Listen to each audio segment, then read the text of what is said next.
So welcome everyone to Living the Truth, to the Living the Truth series. And this session's entitled Stillness Always Is. So as you can imagine, we'll be exploring the notion of stillness or silence and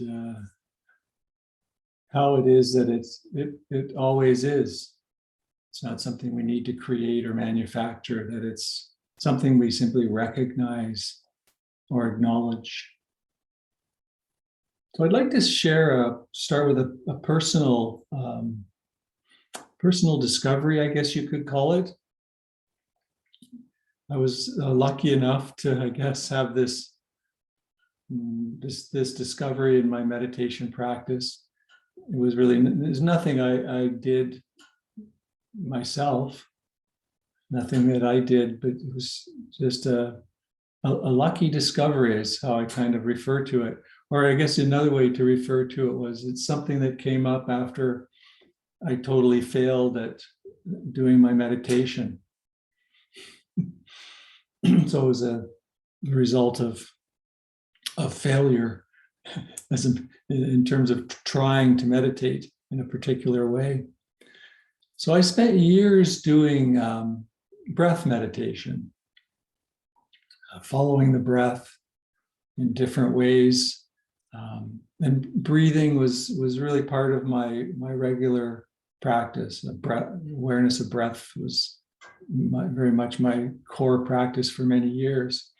And I had heard that the Buddha did breath awareness meditation his entire life, and so I thought, well, it's if the Buddha did it his whole life, then maybe it's something I should stick to and practice myself. So I was, spending a lot of time concentrating on the breath, and the routine, right? You follow the breath where you feel it most predominantly or most naturally, and when the mind wanders away, you bring your focus back to the breath. It's really, concentrating the focus of attention on that object that we call the breath, coming back again and again, concentrating the mind and concentrating the mind. And some people do a similar practice with mantras or deities or candles, picking different objects. I had picked the breath as my object to concentrate attention on. The idea is you become kind of more focused in your concentration. Now, some people, so I've heard, can do this.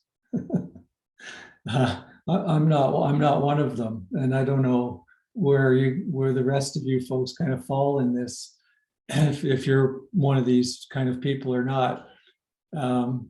I had a teacher, Lee Brasington, who just kind of said, oh yeah, the first time I sat down and followed my breath, I just kind of zoned right into it. And of course he ended up teaching the jhanas, which is just these levels of concentration that you can get into by following the breath. So some people can do it, for sure. I'm not one of them. Just don't have the kind of mind that kind of focuses in on an object for great periods of time in that way. So that's why I say I came to this discovery through failure. I really kind of failed at this kind of breath meditation. And the discovery I made was I realized something really important for my practice. I realized that I was interfering with what is in this practice. I was trying to bring about stillness or silence through this kind of concentrating of the mind. And of course, sometimes it came about, sometimes I would, from this kind of manipulation, I would have some stillness would come about, and I'd sense into a depth of stillness, but it was always kind of fleeting and temporary. It was not a kind of an abiding stillness. So it was not an always and already present stillness or pre-existing stillness. It was created through my attempts at concentrating the mind on the breath. So instead of concentrating, I began to listen or allow whatever was happening in the present moment. And in kind of opening in this way, I began to see the natural state of stillness that already exists before I try to create it. So I guess the big discovery was, as soon as I discovered that as soon as I stopped trying to create or manufacture a different state or a state of silence or stillness, that there was this natural state that already existed, that had the deep qualities of silence and stillness, sort of the deepest nature or truest nature that already exists. So I started to realize that the quiet that I was manufacturing through concentration was just another fabricated state. In fact, it had become a deep ego project. It was almost like how much, how good will I be at concentrating the mind today? What sort of ideal conditions can I set up and so on? And what should I eat before I meditate to increase the odds of, it had become very much an ego project.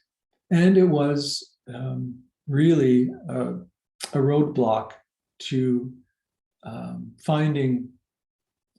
discovering, recognizing the natural state of stillness. But discovered it, and it's not a free mind. The Buddha talked about freedom a lot, and this is not a free mind. It was a mind that was seeking, striving, efforting very deeply. And I'm sure I'm not the only one where this has happened to, or where you may be in your practice. It may be happening now. So I offer this kind of teaching just in case, or just in case for the future. So when somebody says to me that they're very peaceful when they're meditating, sometimes peaceful when they're meditating, but not during the day, this tells me that the person is likely doing this kind of a manipulating meditation. They're trying to attain a state in their meditation, which then, of course, they can't maintain during their daily life because there's so much going on, right? You can kind of, focus the mind and kind of create this temporary sense of stillness in the meditation. But once you go out into the world and there's a lot of chaos and a lot of stimulation, it's very difficult, if not impossible, to attain the stillness. So I always, my recommendation is that you're not meditating. When you're meditating, you're not trying to control experience.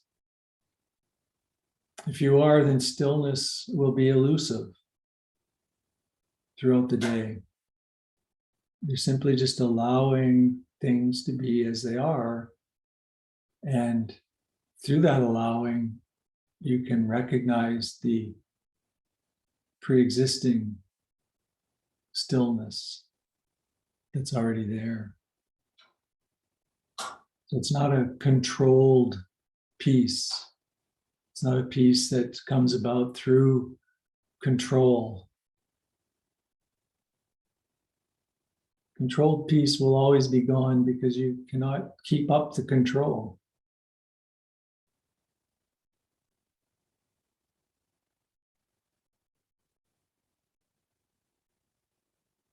Silence, stillness is not an object that we can attain through any kind of manipulation, including manipulation in our meditation, as I found. It's a stillness that's always and already there. It's not an object that we reach for, seek. I'm bringing this up because we talk a lot about this stillness, already and always existing stillness or silence. I kind of give it different names. So we can, if we're not careful, the ego can grab onto that and think, oh, I can create, I have to create this somehow, or even if I'm not trying to create it, I need to seek it. And that's what humans, that's what we do, right? It's what human beings do. We set up some kind of, as soon as I give an image or a concept like that, it's there to, and the egoic mind will immediately start to think of ways to get it. And so it's not a problem. It's all part of the unfolding, but just hoping that this small pointer, this sharing of my discovery could be helpful in you, perhaps doing a little shift in your meditation practice. Last session, we really talked about keeping it simple, right? And this is another way that we can really keep it simple. And as I said last week as well, the ego hates this. The ego wants complexity. Give me a 12 steps and a model, a flow chart, and I do this, and I do this, and I do this, and sometimes even when I do the guided meditations, I think, I'm complicating this, and when I feel like I've given a good meditation, it's one where I've just said the same thing over and over different ways. Like I feel like, yeah, I didn't complicate it. I just basically said, let things be as they are, and sense into the stillness that's always and always present, already present. But just say that 10 different ways or 50 different ways, and that's it. That's a guided meditation that doesn't overcomplicate. So if you could do a guided meditation for yourself, just think of 50 different ways to say, let things be as they are, 50 different ways to say, sense into the stillness and silence. It's always and already present, right? And you've got a guided meditation that won't capture the interest of the egoic mind, right? So we don't want to capture the interest. We don't want the ego mind. Oh, did they say I should focus on this, and then this will happen? Okay, and then we want to kind of avoid that in guiding ourselves in meditation. Really getting the silence, this natural state, our essence, this natural state that I call stillness or silence, is not an object that can be grasped or attained. It's natural. There's a big difference between a forced stillness and a natural stillness. Like a forced silence or a natural silence.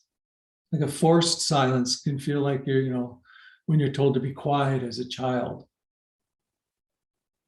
Just, sit there and be quiet. That's a kind of a forced silence. Not a natural science. So the natural science has nothing to do with striving to be silent or manipulating our experience in any way to be silent. So it's not a coarse silence. I guess you could call that a coarse silence, forced attempts at creating a silence. It's very refined and simple and receptive. But you can't separate the silence from receptivity, because when we're receptive and open to what is, there's a receptivity, and in that receptivity, there's a natural silence. It's simply there. When the ego is not moving and moving, there's just this stillness. The Buddha liked to use, a jar of water, the metaphor, or you put a jar with some mud on the bottom and you shake it up. That's kind of the ego mind, just being all a lot of movement, and you just stop. And what happens is all the mud settles to the bottom, and the water clears, and there's a clarity that emerges in that natural state of silence and stillness. Have you noticed that when you're really searching for silence, that you're not very quiet? When there's a lot of striving for it? When we really try to be quiet, try to quiet the mind in particular. The mind seems very busy, and you try to quiet it by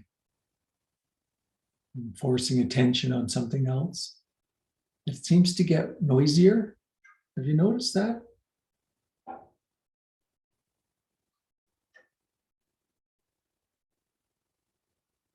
A lot of people, this is gardening season, right? And a lot of people I talk to go around the neighborhood, and so they would see people, and I always say, oh, you seem to garden a lot. What do you like about gardening? A lot of people say, oh, I find it very relaxing, or I find it very calming. So why do you think it's so relaxing? Well, you get your hands in the dirt, and they just describe, and basically they're saying is, my mind just kind of, I'm not lost in thought. It's just some moments to be resting in the natural state of stillness, because we're not looking to quiet the mind. If you sat down and said, okay, I got to do something, my mind's really spinning, I got to do something to try and quiet it down, you never notice what you're trying to do never works. You just go out into the garden or do something that feels very natural. It will often quiet itself.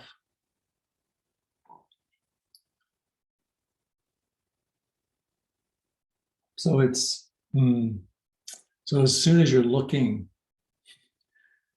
for it, all you see is the wake of your looking. As soon as you're searching, seeking, all you're seeing is the wake of your seeking. It's like you're in a speedboat, and you're zooming around the lake in your speedboat. And I don't know if this metaphor is going to work. You're zooming around the lake in your speedboat, looking for the calm water. You keep bouncing over the wake that you just made over there, and you're bouncing around. I'll go a little harder, and I'll find that smooth spot. It's got to be over there, and I'll zoom over there, and you're zooming around. And of course, the more you agitate the water, zooming around, the more waves you create. You're never going to find the calm spot. Looking for the still water, you keep hitting the seeking wake. And seeking is like that. As soon as you're seeking for it, it's the wake of your seeking that you're seeing. You keep creating more wake. Keep hitting the seeking wake. And all you have to do is what? You're speeding around the lake looking for the calm spot. What do you have to do? Throttle back and stop. And everything will, the calming will happen on its own. So allowing the moment is like taking your de-throttling the boat, letting things just be as they are, not chasing around, not seeking, letting things just be as they are. Throttle back the speedboat. And when you do, there's you'll discover a natural state of stillness.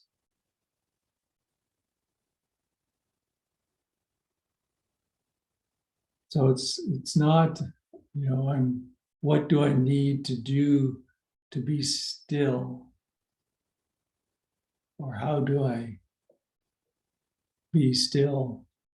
Is simply noticing that stillness just is.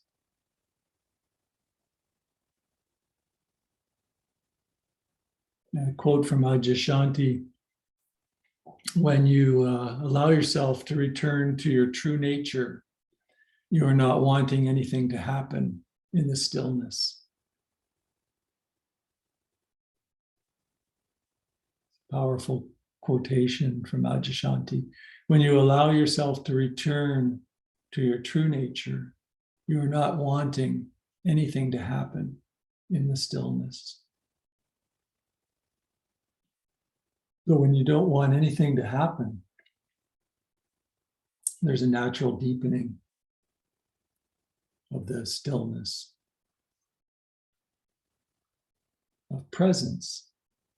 Could call it presence.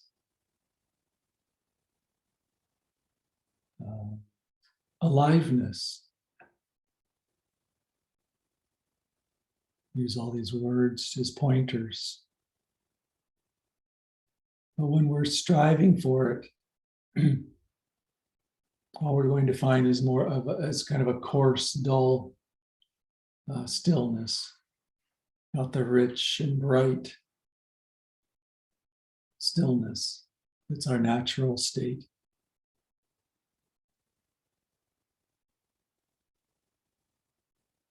And of course, as human beings, we do this as well. We touch this still presence, right? You get a little taste of it as this word we often use, or a flash of it, or even dwell in it. And what happens?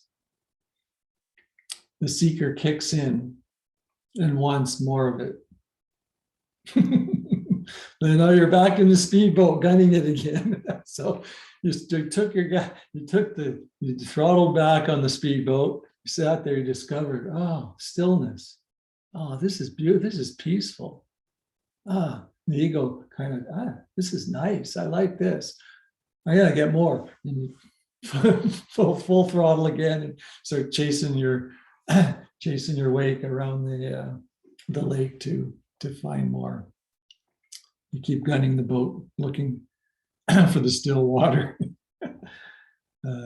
So if you're looking for stillness, and often what the ego does is look for the stillness to avoid experiences, right? It's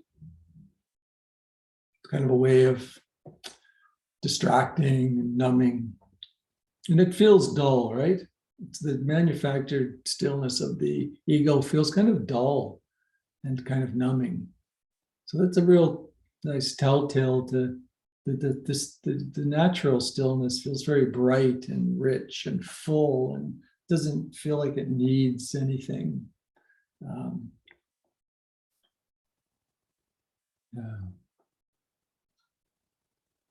You can't touch your true nature when you're trying to avoid any part of your experience. And the ego's trying to avoid, you can't touch this true nature, the natural state of stillness. So we'll cycle around a few times. You'll gun the engine, and it's just what we do as humans. It's part of the unfolding. Eventually, you might run out of gas, and when the seeker kind of runs out, you kind of just get what's the word? You've had enough of this cycle of seeking and gunning it around the lake, and you just kind of stop. Just let things be. Discover there's nowhere to go, nothing to seek, nothing to change, nothing to chase. You can just kind of stop and kind of surrender to the moment. You don't even need to take out a paddle to paddle the speedboat over to the fuel depot. You just kind of stop and just surrender. Surrender to the lake, surrender to the moment. So I'll stop there, and I think I've worn out the metaphor, but it kind of worked. It worked in my head anyway. But for you guys, maybe not. I don't know. I had a speedboat at one time on the Ottawa River, and we used to mostly pull things around the river, but tubes and skiers and such. But I could relate to the notion of chasing your wake, the wake of the seeker.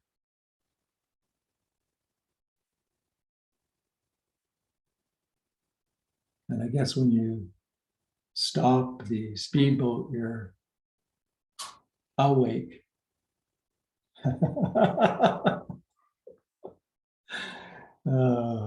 I'll stop there, I promise.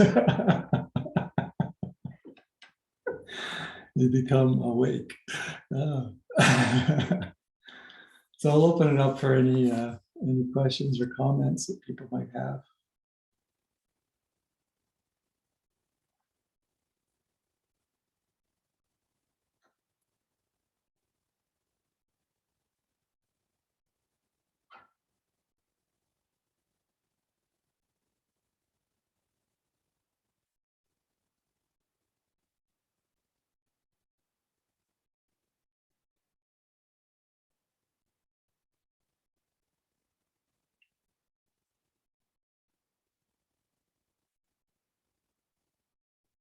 I would be curious to hear about people's experience with concentration practices, and if you have some, or if not, that's But if you kind of, not everybody agrees with what I'm saying in terms of a perspective on meditation, and I'm not saying that concentration practices don't have a role. They do, and they do have a role to play. But I think they can become an ego project. And in my case, they had become that, and really stood as it really presented a huge discovery though, right? The fact that it had become such an intense ego project, the seeker was so obvious, such an obvious seeking.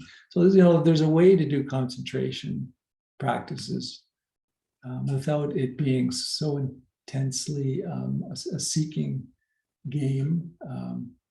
And I don't, maybe some people have had experiences with that and could also share that. Just whatever comes up for you. Yeah, Anita.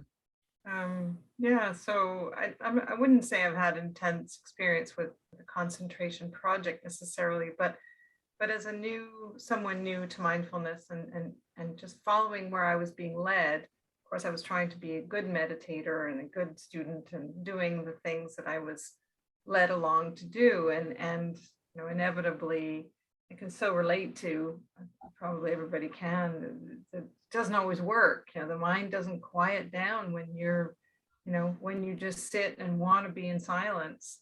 It doesn't always work that way. And even today, when you were talking about, if the mind is busy, let it be busy. This just is so, that is peaceful in itself. And it's almost paradoxically, or the antithesis of what we were told, or maybe at least we understand when we're led to calm the mind. We're because there's an underlying stillness and peace, and so we want to see that. We're trying to see it. We're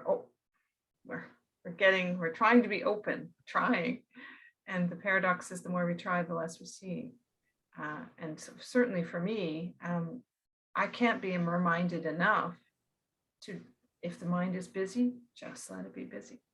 If this is happening, let that happen. If that's happening, let that happen. It's all part of it. Just get out of the way. Just let it all happen and get out of the way. And it's a simple but powerful message. So I think we can't hear it enough. Yeah. Thank you.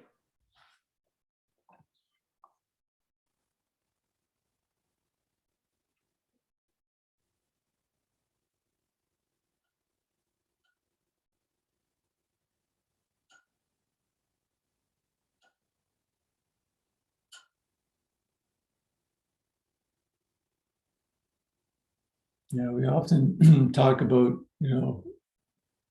what we resist persists, right? And how resisting any aspect of our experience causes suffering, grasping and resisting.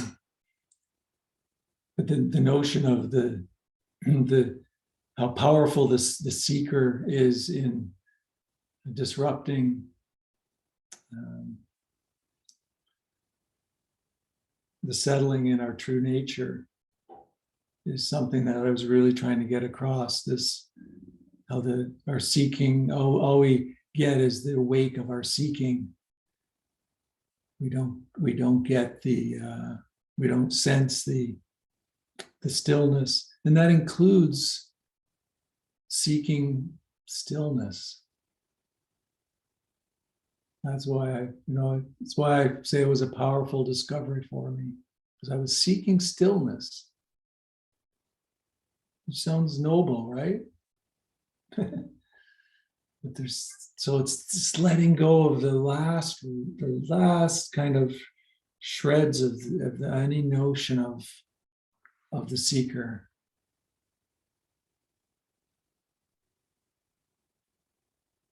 This was brought up several sessions ago, and it was kind of resonating and like a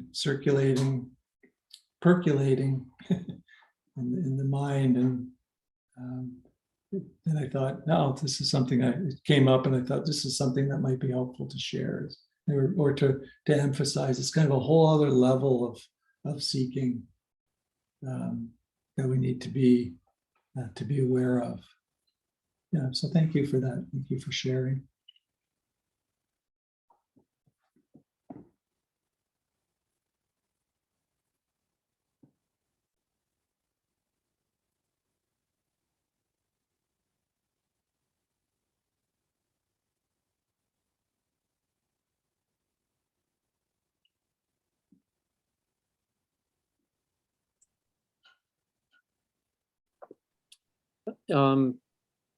Thank you, Stephen, for that. I like the speedboat metaphor and your little pun at the end. That was great. The thing that I would say that my experience with kind of trying to do certain meditative techniques, like focusing on the breath, is the striving mind always kind of comes in. It's like, oh, I'm not focusing enough.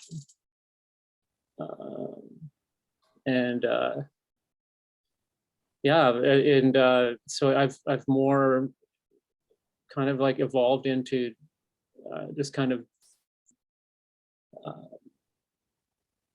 just sitting and seeing where things go. And I was thinking, like, with the seeker, even the seeker is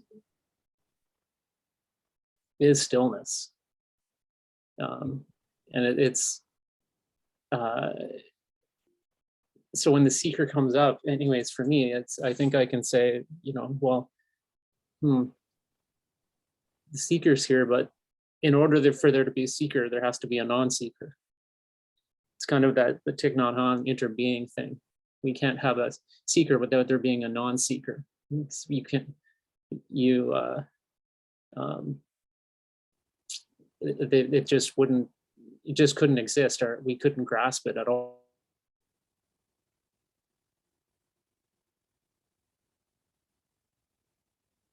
Oops. I think Jason froze on us there. He completely stopped seeking. Oh, am I back now? You're back, yeah. I don't know what happened there. Anyways, yeah, seeker and non-seeker. And I think just by everything that comes up in the meditation, kind of, I see it as a, this is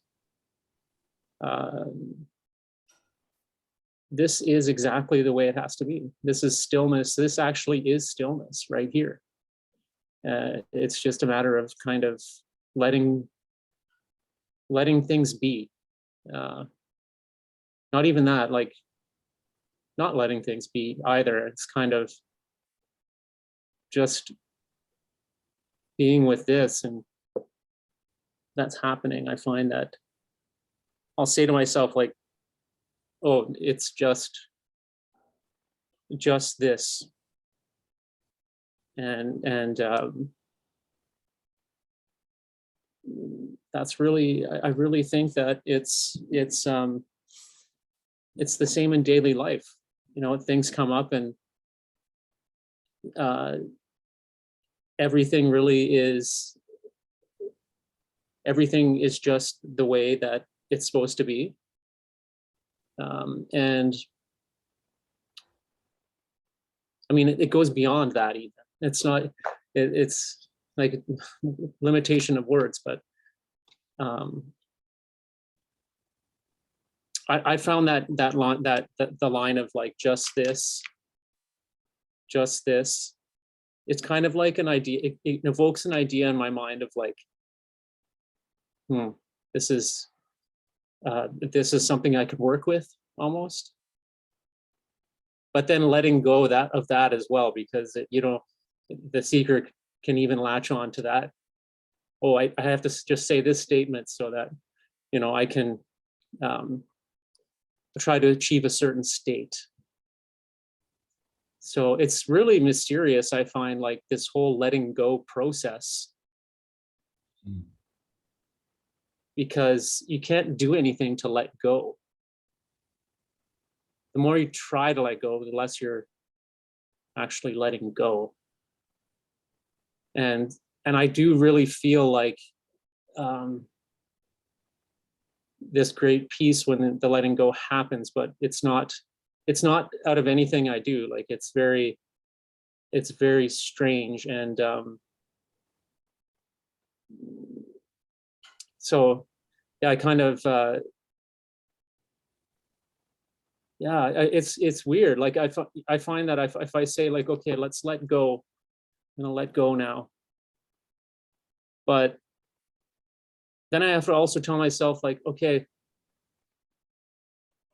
no, I'm not really letting go. Like, I have to remind myself of the opposite. Otherwise, it's like, it's kind of, somehow, by reminding myself of the opposite, there's kind of, it's like a middle way is taken. That's what I find in my meditation, because I find my mind will grasp onto things, like, very quickly. Oh, I gotta let go now. And then it's like, then my mind starts thinking, oh, how can we let go a little bit more now? so I find myself reminding myself of the opposite. It just kind of allows things to kind of dissolve. And anyways, that's my experience. And I try not to hold on to it, not to become attached to any sort of methodology, because that's the exact opposite of, I guess,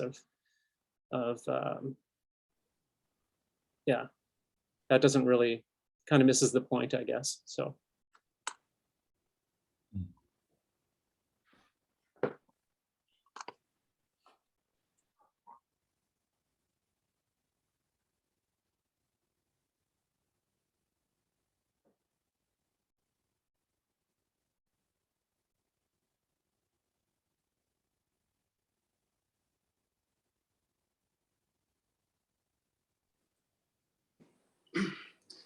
Well, I guess I will go. Well, as most of you, I guess I do different types of meditations, analytical meditations, including or shamatha, single pointed meditation. And what I've learned, what I studied, what seems to work for me is a bit of a middle point. I often don't sit down with a specific intent, but sometimes I do. And that is, you could call it a project.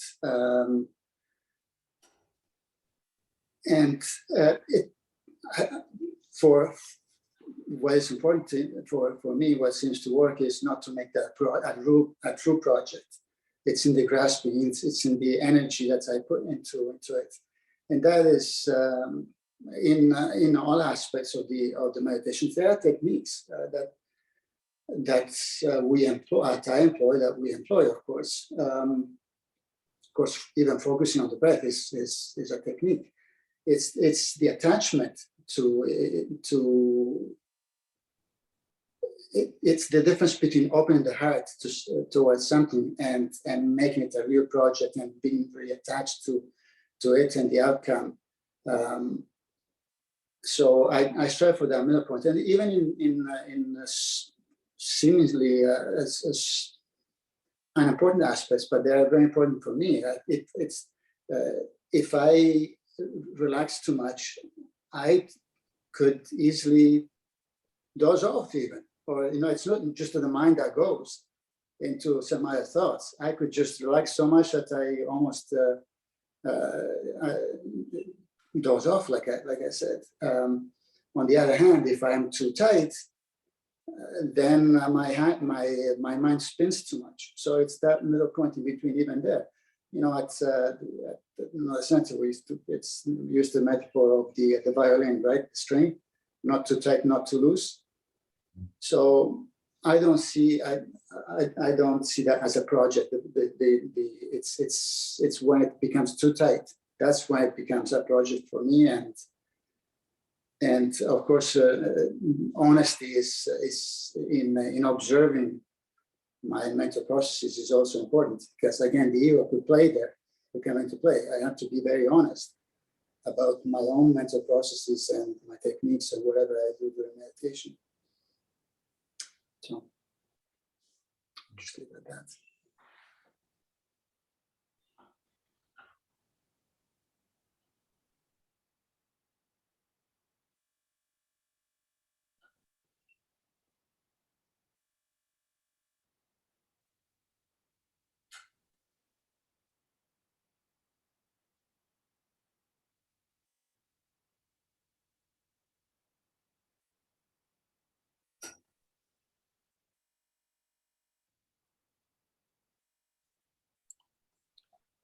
I just had a very short, this thought's just been, this thing has come up in my meditations recently, and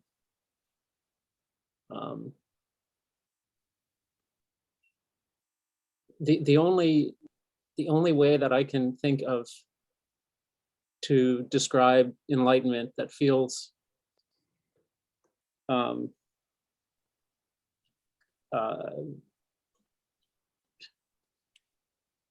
that captures something is to say like enlightenment is just this.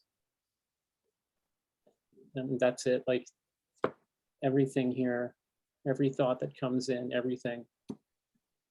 And it's like Giovanni said,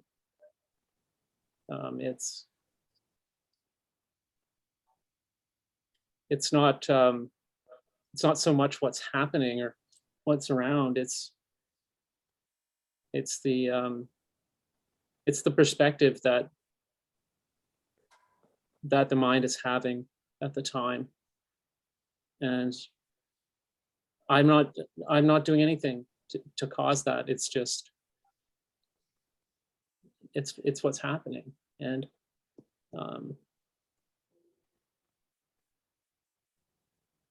I find that such a for me, it's such a powerful statement to say enlightenment is just this. And I in my meditations, I even say that, you know, if there's a difficult thing that comes up, it's just this, and it's really I feel like such a deep acceptance of things that once were extremely difficult for me to handle. And things just kind of wash over me when that happens. Yeah, there's just this like wonderful kind of acceptance of everything, really.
Okay, I'll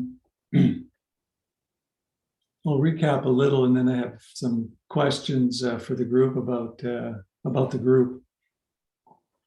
Just something Giovanni said that's really important. He used two things that are worth kind of repeating. One is the importance of honesty around the play of the ego. Just being really honest. There's the ego coming up, and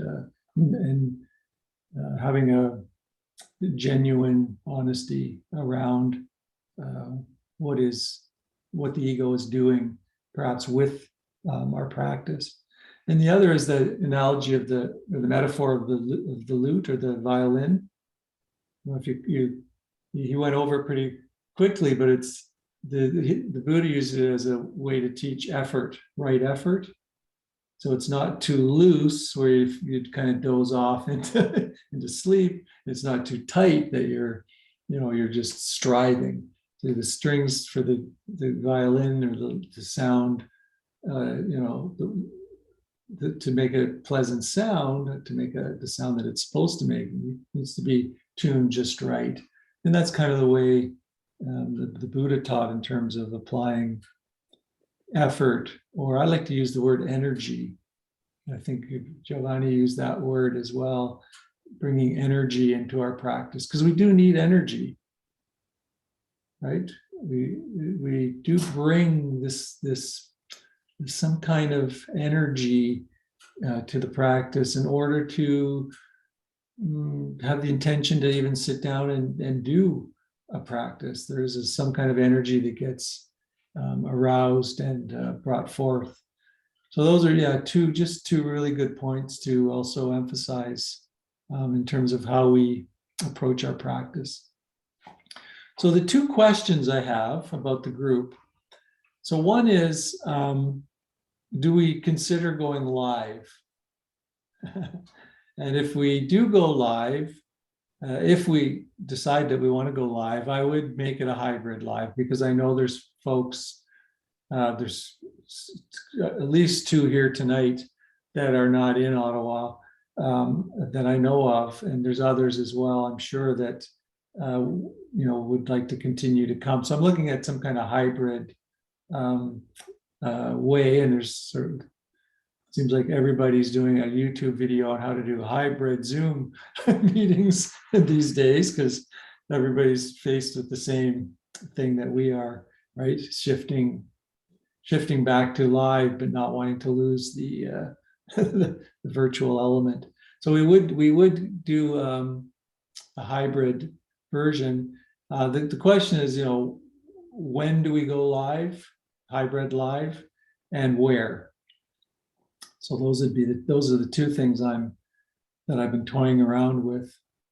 I don't know if people are comfortable at this point going into a indoor setting, or do we wait until we can do an outdoor setting? So that's, I was just in, out west, so there's really no COVID out west, it seems. So I got pretty comfortable, just going into restaurants and so on in Canmore and in Calgary. But I was probably lucky, right? It was more luck than, I kind of tried to be a little strategic on, I always put I want to be in a quiet and secluded place, but that didn't always happen.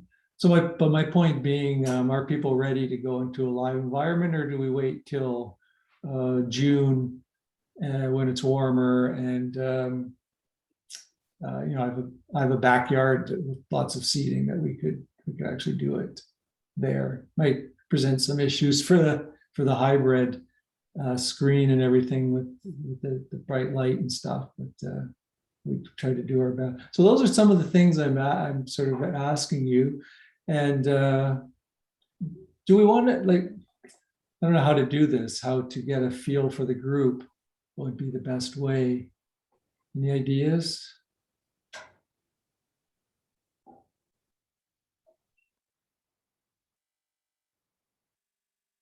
Ask 3 or 4 questions and raise hands. You want to do that? Yeah. How many people would want to go to a live environment within the next 2-3 weeks? Indoors or outdoors? I would probably have to start being indoors. What if it was outdoors? How many people would want to do it if it was outdoors? So a few more hands go up. So maybe we wait till we go outdoors. Yeah. Okay. I'll have to get a very bright, what do you call those, projectors? Because what I want to do is project the people that are virtual onto a big screen. So, or something, right? Not big, you'll still be this big. I'm not sure I'm ready for that, Stephen. I'm still really new to the group. Yeah, not ready for being on a big screen or or coming to a group. Yeah, which did you mean, Christian? Being on the big screen, but as one of the few non-Ottawans in the group, I just wanted to say I appreciate you exploring the hybrid options.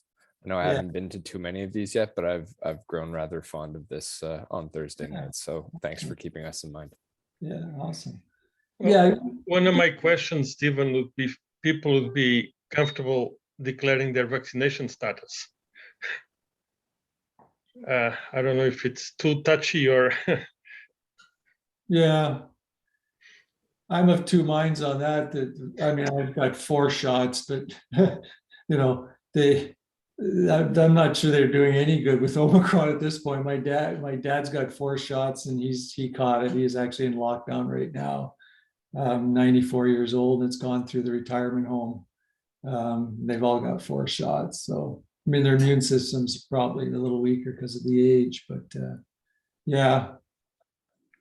I don't know that I'd want to get involved in that at this point. Maybe if a new variant comes along where we have a vaccine that'll, has more than a minuscule chance of blocking it. Yeah. Yeah, if you're unvaccinated, I mean, I probably wouldn't come to the group. Because but anyway, that's just my opinion. It would, because people might not want to be exposed potentially. Yeah, but I don't really. Do you think I should get into checking vaccine? No. COVID is here to stay, Yeah. along with all the other diseases that are out in the world. Yeah. All you can do is get vaccinated Yeah. and have common sense. That's all. I went to Florida for 3 months. I was okay. So, COVID in Florida or Calgary. and then Florida doesn't care what they don't care. They're just they don't care. Yeah. I want to still keep it, I want people to be comfortable. So so there's a variety of opinions. If people would prefer that that we have, people need to be vaccinated, then I guess we could do that. Well, I wasn't thinking of that, but how many people would like there to be a policy of people, needing to be vaccinated in order to come to the group live? So a couple, yeah. Okay. Somewhere on the fence. Would that answer vary if we were doing it outdoors versus indoors? I think transferring, I mean, the risk is much higher if you're indoors for transferring it. Very little risk if you're outdoors. Yeah. I heard an infectious disease specialist say, like, someone that had COVID could probably cough on you outdoors and you wouldn't get it because of the wind and stuff, even if it's not windy. But yeah. But anyways, I throwing that out there for something to food for thought. Yeah. Yeah. Another question would be if we do indoors, would be with or without masks. Yeah. Yeah. Life is getting complicated. I'm thinking that we start outdoors, right, where there's very, very small chance of spreading it, and then if we'll see what happens when it gets cold, maybe get a patio heater, and then when it gets really cold, we start looking at what the situation is, and if COVID's, if there's a fall flare up, then maybe we move to, and there's a vaccine, then we may, we'll just play it by ear, in other words, and we'll see what it's like come September. Yeah. I like your idea of the hybrid, Stephen, because I mean, some people may prefer to go 1 week and then the week after it changes. Yeah. So I think the hybrid idea is the way that many of these things are going. Mm-hmm. Yeah. Go ahead. I would also offer that masks are always appropriate. They're here to stay in public health. So I think if people want to wear a mask, then it's absolutely always appropriate. So yeah, even outdoors, some people are more comfortable.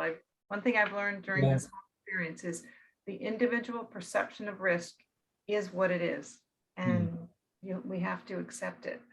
And so yeah, so I'm fine if people wear masks, or if it were indoors, I might not go if people didn't wear masks, for example. But in my case, I'm in regular contact with someone who's 101 years old and 87. So I have to watch it, but I appreciate that not everybody is like that. Yeah. I'm in a similar situation. So definitely, people wear masks, as you say, if they would want to, and then but in terms of making it mandatory, we'd have to see what it's like in the fall if we did go indoors, see what the situation with COVID, what it's like at the time. what people are comfortable with as a group. Yeah. I hear that life is impermanent and so is COVID.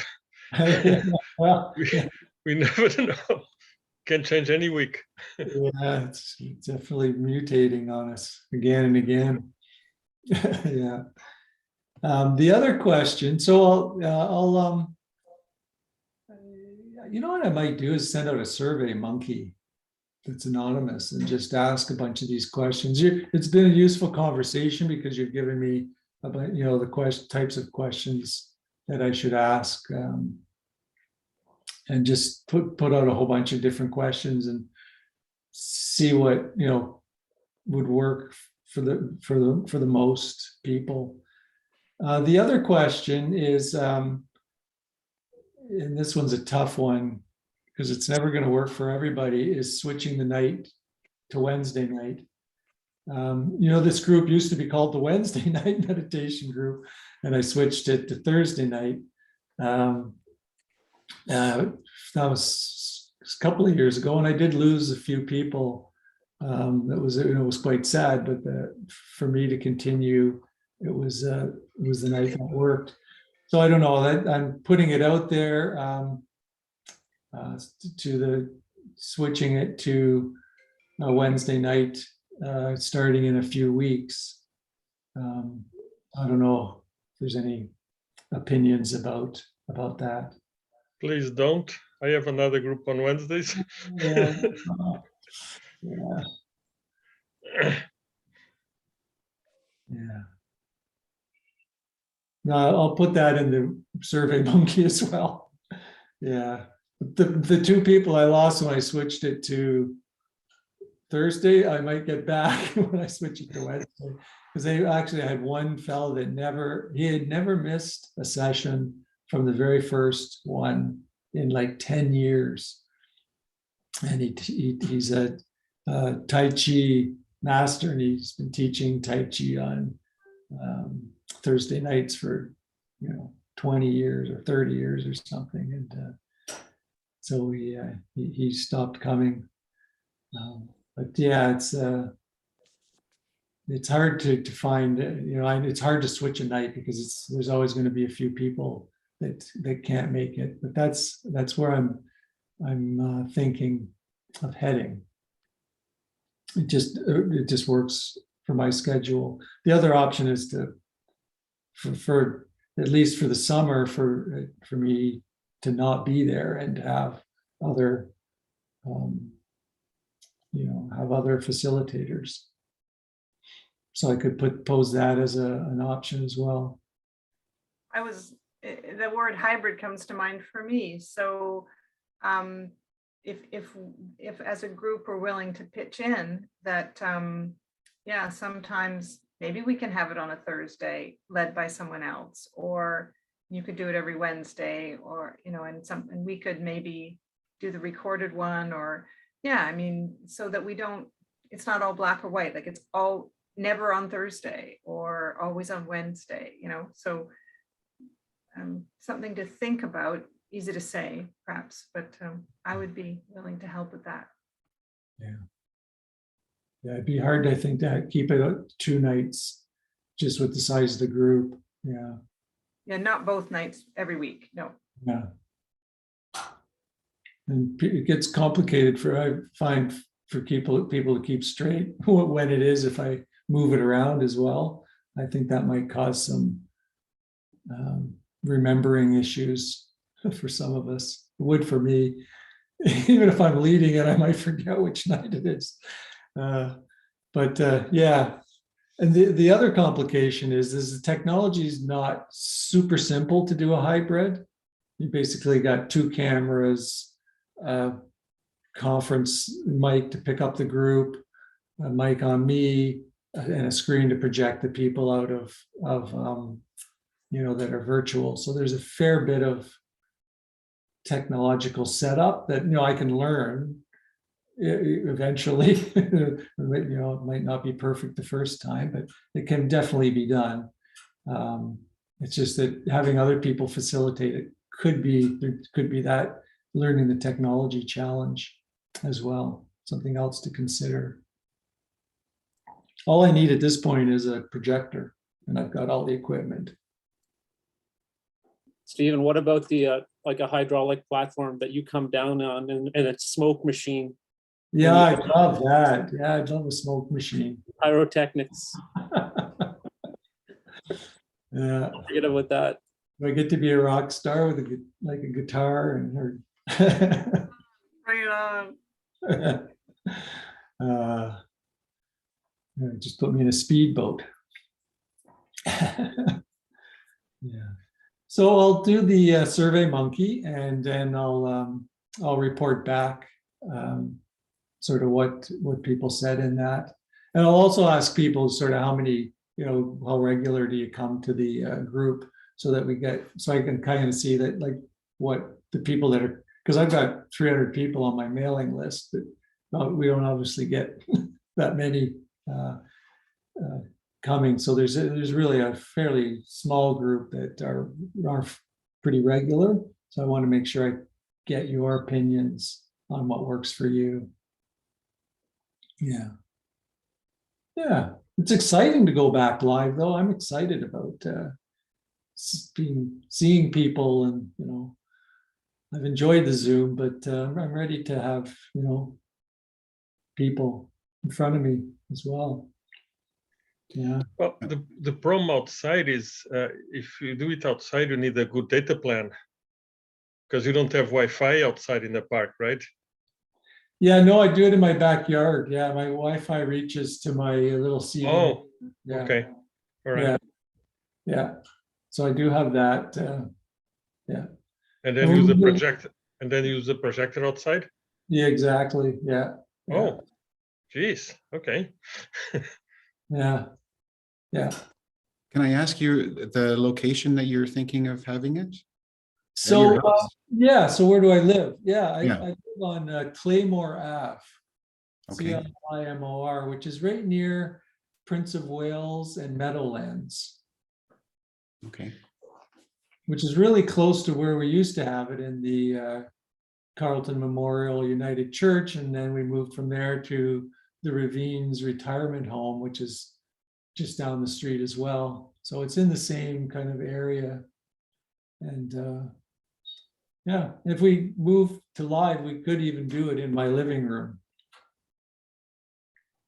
Vida has even agreed to such a scheme, but because we'd have to move stuff around. I've got some feelers out to Quaker House and places like that, but they're all still trying to figure out their schedules and their policies and all that. So yeah. Sorry, I'm not finding it here. It's Claiborne, C-L-A-B. It's Claymore. Claymore. Like Okay. the bomb. Okay. It's the Claymore mine. It's actually named after the Claymore mine. And all the streets are like Normandy, and it's like a Second World War homes that were given to soldiers. So they all have World War II names, and we got the lucky name to be named after a Claymore mine. So it's CLAYMOR Ave. We're just off Meadowlands, right by Prince of Wales. Yeah. Does that work for? I think most of you that are in Ottawa have come to Ravines, and it's very close to Ravines. Yeah, I don't know. They might let us back in there at some point too, if yeah, we'll have to see. Could be a while. Could be one of the last places to allow outsiders in to use their facilities. Yeah. Would it be the same time? I think so. Yeah. Okay. Yeah.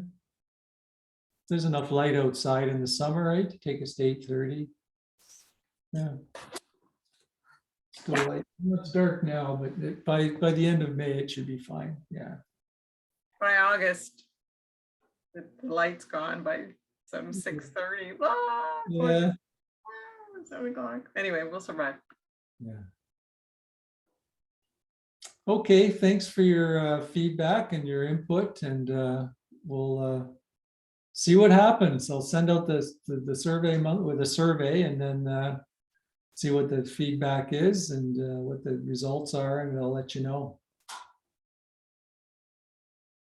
Yeah, but next week will be same time, same place for now.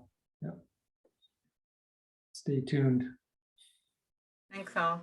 Thank you all. Have a good night, everybody. Thank you. Thank you, Stephen. Thank you. Stephen, nice to see you all. Yeah, Good to see you too. Take Take care. care. everybody.